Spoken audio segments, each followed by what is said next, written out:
What are the 5 pillars of Islam? Bismillah, alhamdulillah, salatu wassalamu ala rasulillah, amma ba'd.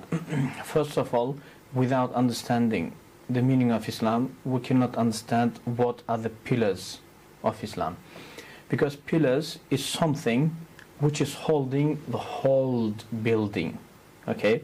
For example, let's suppose that we have this big building, any building. So all of the walls that you see surrounding the building, not all of these walls are holding the building. Okay? But these walls are created, made by the people, just to, you can say, protect the people who are living inside from the eyes of the people, or from the cold. But the actual pillars which will be holding the building, it will be very few. Okay? And most of the time it will be the corner, you can say, beams. Okay, and it will be very slim, not very huge. Okay, so and even if it is very big, very tall building, 100 floors building, so even that will be held by very small number of beams. Okay, but not all of the walls that is surrounding the building will be holding the whole building. Okay, so first of all we have to understand what is this building. Is it a spiritual building, or is it physical building, or is it practical building, or is it academical building? So when we understand what Islam is, then we can guess, then we can look into Quran and Sunnah to find out what is holding this building. Okay, so that's quite obvious. Now, first of all, what Islam is. Is Islam practical establishment, as for example exercising, bodybuilding, okay, or kung fu, tai chi? That is practical establishment. So it has got, kung fu for example has got practical side on it. Okay, so is, for example, boxing is pure practical, so you have to learn some skills to apply them. So, okay, so boxing is practical establishment. Okay, so what religion is religion practical establishment, first question, or is Islam, religion of Islam, is it academical establishment? So for example, the sophistic philosophy, okay, or philosophy of Freud, philosophy of Aristotle, okay, or philosophy of Democritus. So all of them are academical establishments, okay, which has got its impact on the society. Okay, or is Islam spiritual establishment? For example, some sects of Buddhism, they do not have nothing to do with the practical or academical thing, but everything is spiritual.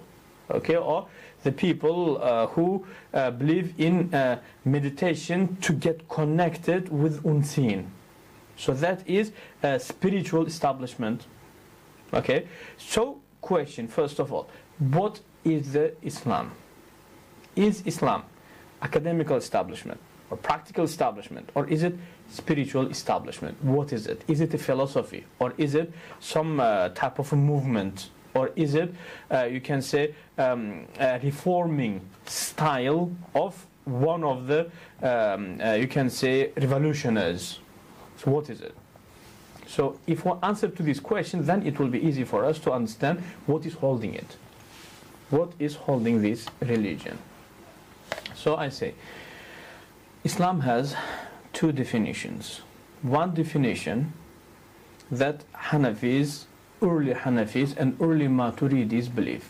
And obviously I follow that school of thought. I am Maturidi, but early one. I follow the early Maturidi position as well as early Hanafi position. Or the second opinion belongs to the Hanbalis, Malikis and Shafi'is and the latest Hanafis. All of them fall on one side, and early Hanafis and early Maturidis on the other side.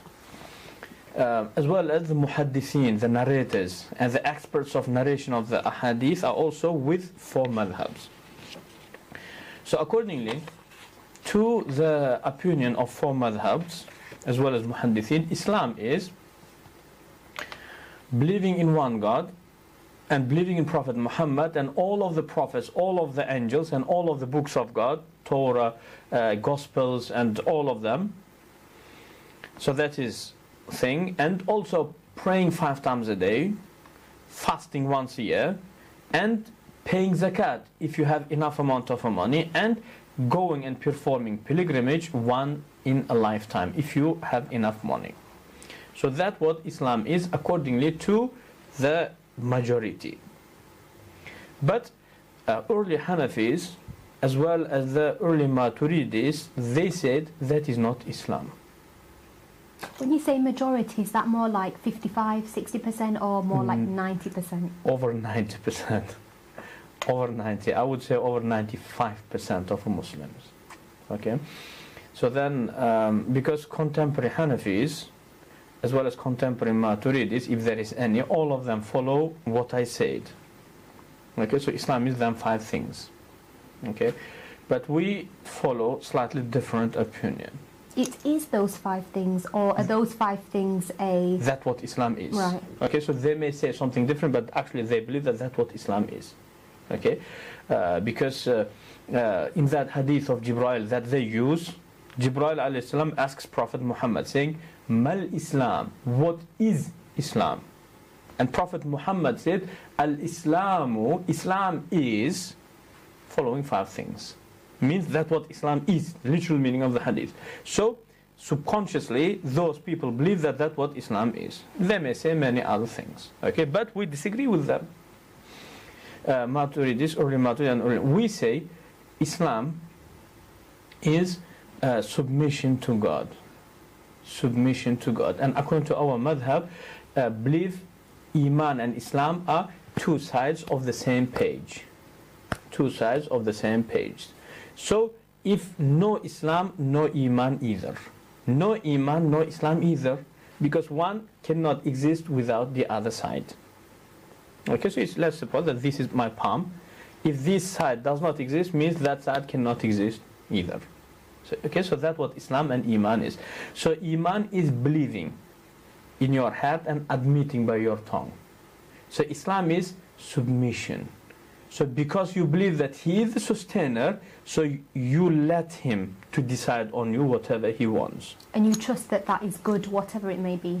Exactly. You trust that as well as you accept it also. Submission. Submission to God. Okay? So for example, God says, don't kill.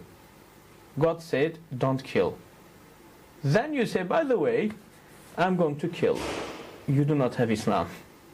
Because Islam was, God orders you and you do not reject.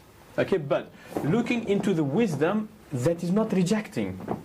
Okay, so for example, if you remember when God said, I'm going to create a successor on earth.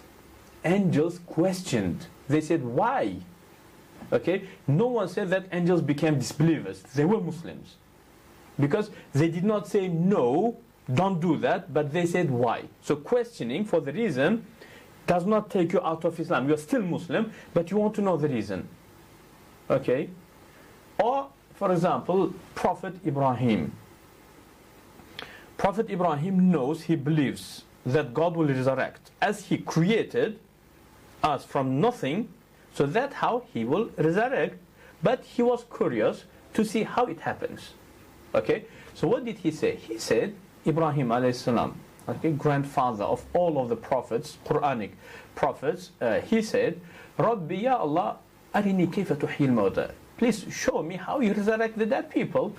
Okay, so then Allah said, just to clarify, qala awalam tu'min, don't you believe? Did not you believe? Okay, so then Ibrahim alayhi salam said, bala, I believed, walakin liyatma'inna qalbi, but I want to have a peace of my mind, tranquility of my heart. So he was curious.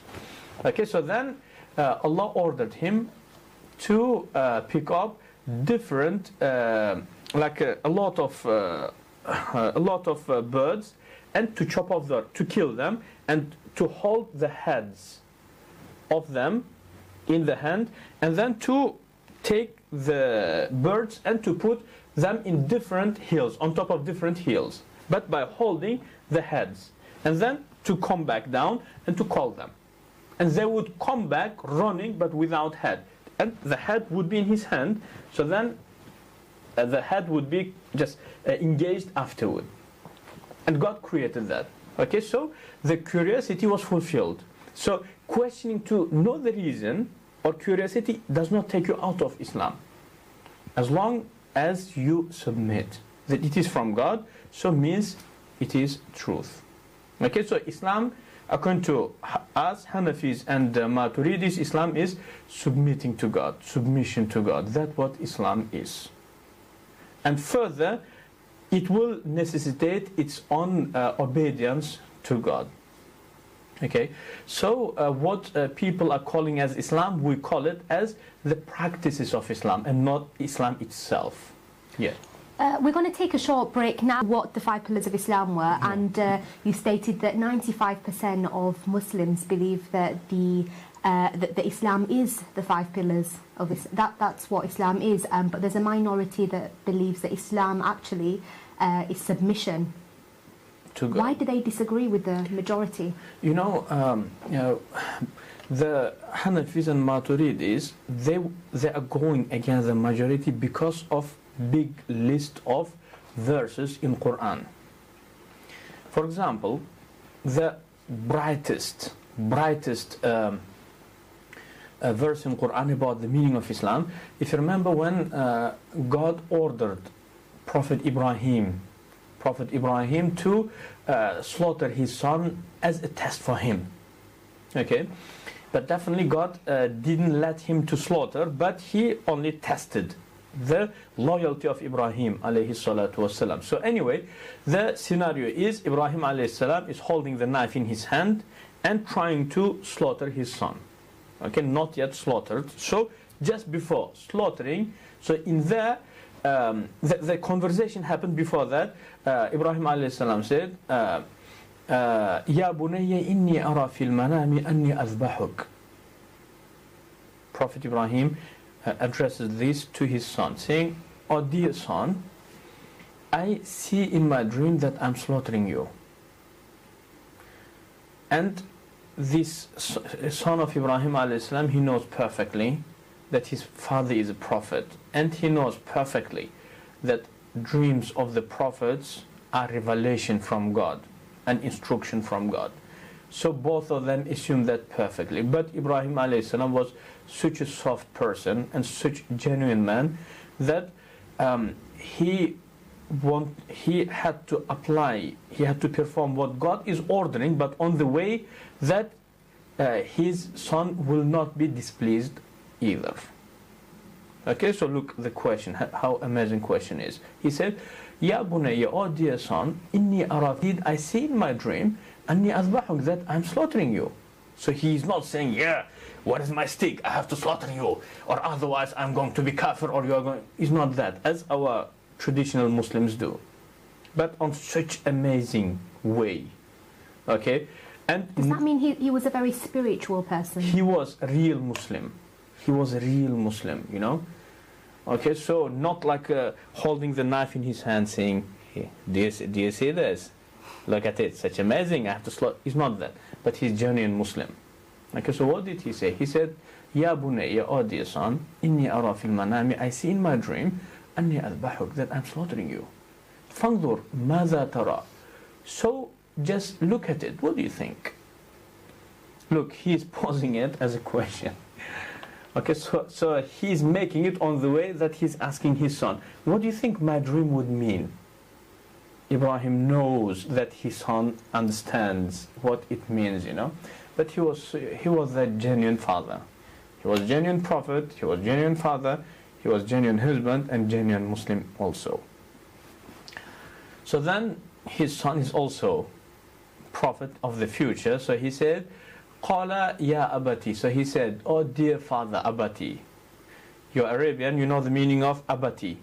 Abi means father, but abati means dear father. Okay? Qala ya abati, if'al ma tu'mar. Go ahead with whatever you have been ordered to.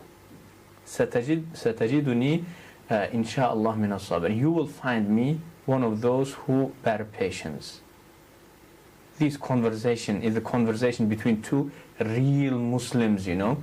It's not that holding the hostage in front of the people. Okay, guys, money or bye-bye, you know. It's not that, but it's genuine Muslims, you know. Two genuine Muslims, father, genuine Muslim son. Conversation as Muslims. Okay. So after that, God mentions this episode. Says, فَلَمَّا أَسْلَمَا وَتَلَّهُ لِلْجَبِينِ وَنَادَيْنَاهُ أَنْ يَا إِبْرَاهِيمُ قَدْ صَدَّقْتَ الرُّؤْيَا وَفَدَيْنَاهُ بِذِبْحٍ عَظِيمٍ. Allah says, فَلَمَّا أَسْلَمَا, when them, both of them, became Muslims. Aslama, both of them, father and son. Aslama, Allah is using the word of Islam, Aslama. Aslama, them too, made Islam. وَتَلَّهُ لِلْجَبِينِ, and his father laid him down on his forehead. لِلْجَبِينِ. Okay, so the scholars mention the reason of this because the son of Ibrahim alayhi salam said, "Oh father, when you're slaughtering me, please do not slaughter me by me facing the sky, because I don't want to see your face.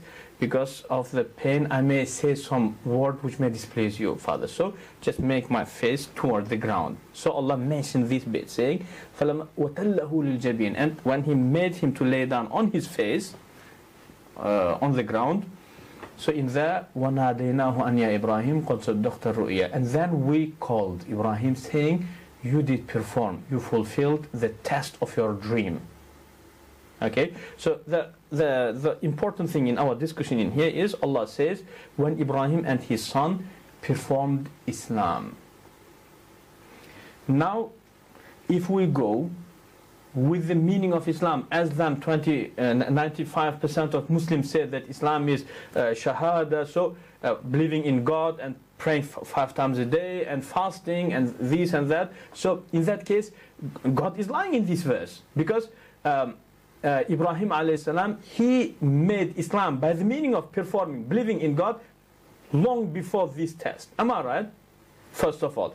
And when Prophet Ibrahim was trying to slaughter his son, he was not praying 5 times a day. Never Prophet Ibrahim prayed as we Muslims believe. We believe that Prophet Ibrahim used to pray twice a day. Okay? And in that situation, in the situation of slaughtering, he did not pray. Quran did not mention that he prayed. Okay? And he did not fast, and he did not give zakat, and he did not go to Hajj.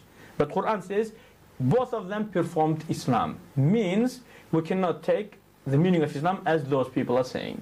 Majority of Muslims are saying. But Islam is a different thing. But what exactly happened then? So test of slaughtering, it was for both of them, father and son. So when Allah ordered the father to slaughter the son, and the son also was notified that he will be slaughtered. Both of them submitted. Am I right? So God said when they submitted. Means Islam means submission. Okay, Islam means submission. Because in that situation... And that's the literal definition in Arabic, is it? Yes, exactly. And also we have another meaning that Muslims are trying to promote for, and they say Islam means peace. Islam never meant peace. Peace in Arabic is salam. As-salam. Salam. As-salamu alayka. Peace be upon you. Salam means a peace. Okay? But Islam means submission to God. Aslama. Okay? Aslama, so he submitted to God. So those two people, father and son, what they were doing. So whatever they did then, God called that as Islam. So Abu Hanifa said Islam means submission. Sheikh Abu Mansur said Islam means submission. It's a clear surah. It's 100%, yes. Not only here, we have in many other verses. In other verse, Allah was talking about Torah, the Old Testament. So Allah said, يَحْكُمُ بِهَا النَّبِيُّونَ الَّذِينَ أَسْلَمُوا. Means the Torah is used by the prophets, Nabis, but which type of Nabis? So he says, الَّذِينَ أَسْلَمُوا, those who performed Islam. So question now. I have two questions. First of all, does it mean that there were non-Muslim prophets? That's one question. The second question, if we go with the group of scholars who say that Islam means 5 things. So my question, do we have any of the previous prophets who prayed 5 times a day? So we're talking about Jewish prophets after Musa, because Quran is talking about Torah. Old Testament, which is revealed to Prophet Musa. And Allah is saying that the prophets who performed Islam, who did Islam, used to judge by using the Torah. So now my question, do I have anyone between Musa and Isa alayhi salam who were praying 5 times a day, okay, who were fasting in Ramadan, and who were going to Hajj to Mecca? Do I have any of them? None. None. And we as Muslims, we believe that the biggest number of prayers a day, it was performed by Musa and Ibrahim alayhim salam. They used to pray twice a day. Twice. And in some of the narrations they say Musa alayhi salam used to pray 3 times a day, not 5 times a day. Means not any of the prophets prayed 5 times a day. Okay, so then how come that if the meaning of Islam is praying, for example, 5 times a day and paying zakat, etc. So how come that prophets, not any of them did do that, but Quran says that the prophets who performed Islam, they used to judge by using Torah. Is not matching. But if you go with the opinion which says that Islam means submitting, we say all of the prophets submitted. All of them, with no exemption, submitted to God. Means Islam is submission to God, not rejecting and not denying the orders and prohibitions of God. Do you think many of us fall into the trap of believing in Allah subhanahu wa ta'ala and Muhammad being his messenger, but we find it difficult to submit all the time? Yes, exactly. Yes. So submitting to God, that is the actual meaning of Islam, and a lot of Muslims failed in these things. Yes. Before the break, we were discussing the idea of submission, and that being what Hanafis and Maturidis believe is the essence of Islam. In fact, that is Islam. So, what are the 5 pillars of Islam according to the majority, 95%, which is all the other Muslims? Exactly. In our time, nearly everyone, anyone who calls himself as a Muslim, so all of them believe in it, because this ancient the early Hanafi and the early Maturidi is just finished off. Now we do not have anyone. Now we have contemporary version of Hanafism. They are pretty much as like a Salafi and Shafi and Maliki. Okay, so they just follow the narrations without any, you can say, filters that is set up by Abu Hanifa and Shaykh Mansur by themselves. Okay, so now pretty much even the Hanafis are, you can say, Salafi orientated people. Okay, so Salafi, Shafi orientated people, Hanbali orientated people. Yeah. So anyway, so the 5 pillars of Islam, according to the majority of the Muslims, it is believing in one God and in His prophets, all of the prophets, without any exemption. So when we say a God, so it shouldn't be that God who is impotent or disabled. It should be Almighty God. Okay, so it shouldn't be believing in God, but in your brain that God is this idol. Okay, so if someone believes in it, so he is not yet a believer. So you should believe in a God which is almighty and which does not look like any of his creations. And that has always existed. Exactly, all the time, and pre-eternal and infinitive. Doesn't have a beginning and doesn't have an end. So it doesn't look like any of his creations. And also you have to believe in the books which is revealed from God. Now question, how many books is revealed? We as a Muslims say we don't know the exact number. Okay, but because the books... Do most Muslims believe that? Sorry? Do most Muslims believe that? No. Most of the Muslims say that it's only 4 books. And that's incorrect. We Muslims, we're not allowed to say it's only 4. But Quran mentions 4 books, the actual books, and much more. There are, beside the books, the actual books, we have a lot of other scripts. Scripts of Musa, beside Torah, and scripts of Ibrahim, and scripts of Adam, and scripts of other prophets also, beside their holy gospels. Okay, so Islamically we are not allowed to specify that it's only 4 books, but we should say Quran mentions 4 of them, but there could be more. Okay, but then while Quran mentions only them 4, I say wisdom of that you will ask God in the Day of Judgment. But from my own side, it's my opinion, I think, because these are because there were a lot of nations before us, a lot of races. Okay, for example, now we have 4 races, main common races in our time. But in the previous centuries, prehistorical centuries, there were a lot of other races which is mentioned in Quran. So we don't know about them, about their name, about their history. Even Quran says, "La ta'lamunahum Allah." So there is some verse which specifically mentions about them. You can say races which has disappeared. So Quran says that we don't have any idea about them. Okay, so maybe archaeological, maybe research, if it will Were they dig. human beings? Yes, so I'm talking about the human race. So it's not only 4, but there used to be many other races also. God says you don't know them. We don't know about their prophets. We don't know about their books also. Okay, but because they just disappeared, so that's why God didn't explain about their scripts and about their books. And most likely they did have. But because the scripts, that is, for example, practiced now, we have the 4, the most famous ones. So that's why God clarified that it was initially from Him, and God clarified what happened to them scripts. Okay, so that's why. Or otherwise, we have much more. We should have more than 4 books, and we should have more than the scripts which is mentioned in Quran and Ahadith. And the number of the scripts that we have, that is mentioned in Quran and Ahadith, it's something about 150 scripts. It's beside the books, 4 books, and beside that 150, which is mentioned in the Ahadith. But it could be more than that. It could be more than that. So we should believe that God revealed scripts and holy books, gospels. Okay. So and also we should believe in the day of judgment. Day of judgment. Because justice of God is there. We see so many evils happening, but the oppressors are not punished. We have so many noble people, they are living in the hardship, but they are not being rewarded.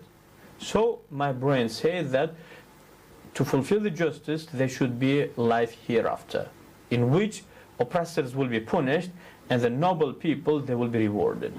That is the day of judgment. Okay, so that is another thing. And also we should believe in the prophets. Quran mentions only 25 of them, including Prophet Muhammad alayhi salatu wasalam, and beside that Hadith mentions few other prophets. Hadith mentions Shaykh alayhi salam and Yusha ibn Nun, as well as Hadith mentions Daniel, okay, Prophet Daniel, and many other prophets. So we Muslims have to believe in all of the prophets. Means that all of them were genuine and noble people. Okay, so we do not say that Musa is a Jewish prophet, so we disown him. That is disbelief. It's not permissible. But we say Musa is prophet from God, and he is our prophet. We believe in him. Same thing about Prophet Isa, Prophet Ibrahim, all of the prophets. Okay, Prophet Yahya, John, as far as I know, John the Baptist. So Prophet Yahya, Zechariah. Okay, so all of them. Yeah, and so that is with regards to the belief.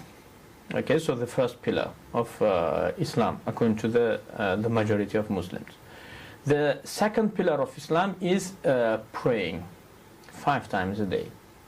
Okay, praying 5 times. But what about if someone believes that you have to pray, but because of some reason he does not pray, laziness, okay, or he does not have a time because he works engaged very deeply, so he doesn't make a time. So you can say it's another version of laziness, or not being concerned about the prayer. But as long as they believe that it's compulsory to pray, so they are still believers according to the majority.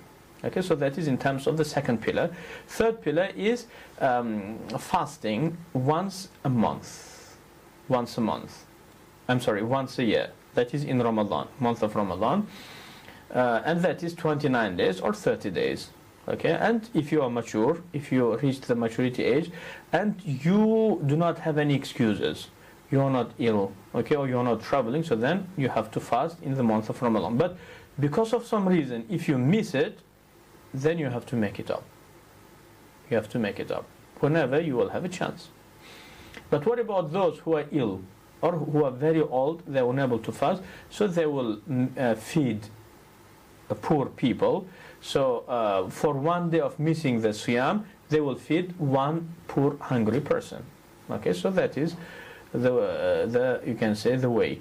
And the third pillar of Islam, according to the majority, is paying charity, zakat. And zakat, according to the understanding of the four of the madhahib, is payable if you are mature, if you reach the maturity age, according to the Hanafis, and you have extra amount of money which you are not touching. And that extra amount of money will reach to certain amount. So in Hanafi madhab, that is the value of 100 grams of gold. Means, let's suppose that your income is £4,000, but you have in your account 20,000 just sitting there. You are not touching them. So, but 4,000 income, you take it in the beginning of the month, but by the end you just finish that off. Okay, so it means you have to pay zakat for the money that is in your account. Okay, and that is once a year again. Once a year. So that is another pillar. And the fourth pillar of Islam is going to Hajj. Actually, it's the last pillar. The fifth pillar is going to Hajj once a year. If you have enough money to maintain yourself and maintain your family, as well as there is the way to the pilgrimage is to the Hajj is safe. There is no any life threatening or there is no any troubles on the way. So then you should go to perform Hajj, but once a year. Okay, so these are the things which is known as 5 pillars of Islam. Yeah. Thank